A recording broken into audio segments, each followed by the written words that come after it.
PD3220U versus BenQ PD3205U. Which one is better for you? Let's look in the video. If you find this video helpful, so please consider subscribe our channel and watch the video till the end. Here you will see this is the detailed comparison between these two. So first talk about display size.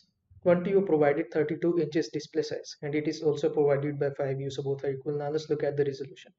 20U provided 4K USD 3840 into 2160 resolution and it is also provided by 5U, so both are equal. Now let's look at the panel type. IPS panel type is provided by all two devices, so both are equal. Now let's look at the color accuracy. 95% DCI P3 100% sRGB color accuracy is provided by all two devices, so both are equal. Now let's look at the brightness. 350 nits brightness is provided by 20U and 300 nits brightness is provided by 5U. So 20U is better. Now let's look at the HDR support. Display HDR10 is provided by 20U and HDR10 is provided by 5U. So 20U is better. Now let's look at the connectivity. USB-C DisplayPort 1.4 HDMI 2.0 is provided by 20U and USB-C DisplayPort 1.2 HDMI 2.0 is provided by 5U.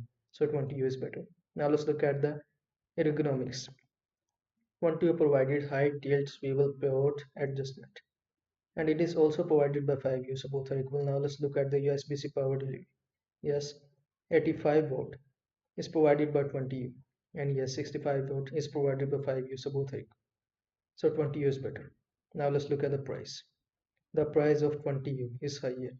The estimate price is around $799 and the estimate price of 5U is around $599. So 5U is better.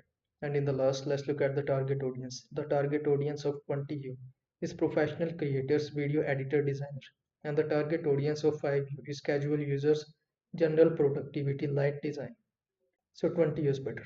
I hope this video was helpful to you. Make sure to like this video and subscribe to my channel for more this type of content. Thanks for watching.